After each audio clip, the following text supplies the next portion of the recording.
నిజం ముందు కుట్రపూరిత అసత్య ఆరోపణలు నిలబడలేకపోయాయి. చంద్రబాబుపై పెట్టిన కక్షసాధింపు కేసు కూలిపోయింది. అబద్ధాలపై నిర్మించిన కేసులు న్యాయస్థానంలో నిలవవని మరోసారి రుజువైంది.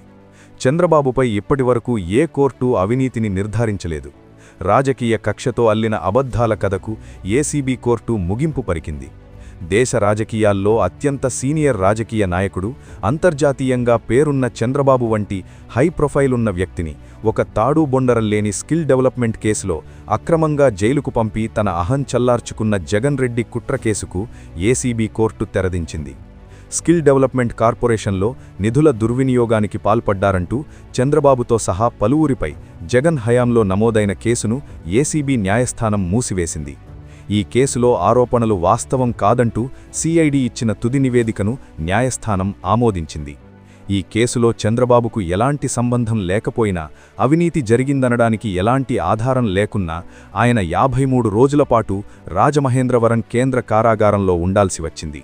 రాష్ట్ర వ్యాప్తంగా స్కిల్ డెవలప్మెంట్ కేంద్రాలు కళ్లముందు కనిపిస్తున్న వేల మంది విద్యార్థులు ఈ కేంద్రాల్లో శిక్షణ పొందినట్లు రుజువులు ఉన్నా షెల్ కంపెనీలకు నిధులు మళ్లించారని ఆరోపణలు చేసి ఒక్క షెల్ కంపెనీని కూడా చూపించలేకపోయారు. చంద్రబాబు ₹1 లబ్ధి పొందినట్లు ఆధారాలు సంపాదించలేకపోయారు. ఈ కారణంగానే ఆయనకు హైకోర్టు బెయిల్ మంజూరు చేసింది. బెయిల్ రద్దు చేయాలని అప్పటి వైసీపీ ప్రభుత్వం కేసు వేసినా దాన్ని 2025 జనవరిలో సుప్రీంకోర్టు కొట్టివేసింది.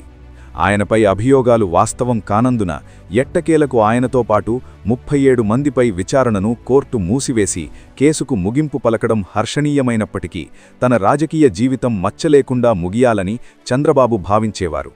కానీ ఏ తప్పు చేయకపోయినా కుట్ర రాజకీయాలతో ఆయన జైలుకు వెళ్లాల్సి రావడం దురదృష్టకరం. దుష్టులు, దుర్మార్గుల పాలనలో నీతి, నిజాయితీ, న్యాయాలకు చోటుండదు. చంద్రబాబును అరెస్టు చేయడానికి నాటి జగన్ ప్రభుత్వం కనీ విని ఎరుగని రీతిలో మహాకుట్రకు పాల్పడింది. స్కిల్ డెవలప్మెంట్ కేసులో చంద్రబాబును అరెస్టు చేసి 53 రోజులు జైలులో బంధించారు. కానీ చంద్రబాబుపై అవినీతి ముద్ర వెయ్యాలని చూస్తే ఆయన చేసిన అభివృద్ధి బయటకు రావడం గమనార్హం. ఆయన తన వినూత్న విధానాలతో, కార్యక్రమాలతో, విలువలతో కూడిన రాజకీయాలతో రాష్ట్ర ప్రయోజనాలు కాపాడ్డానికి, ఆంధ్రప్రదేశ్ను ప్రత్యేక స్థానంలో నిలబెట్టడానికి నిరంతరం శ్రమించారు.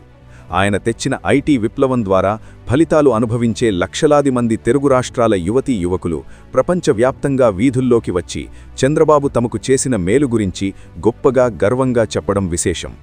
సిబిఎన్ అరెస్ట్ అక్రమమని ఆనాడే ఎందరో న్యాయ నిపుణులు అభిప్రాయపడినా సరే, అన్యాయంగా అరెస్టు చేసిన వారిపై సమగ్ర విచారణ చేపట్టి అందులోని కుట్రకోణాన్ని నిగ్గుతేల్చి బాధ్యులను కఠినంగా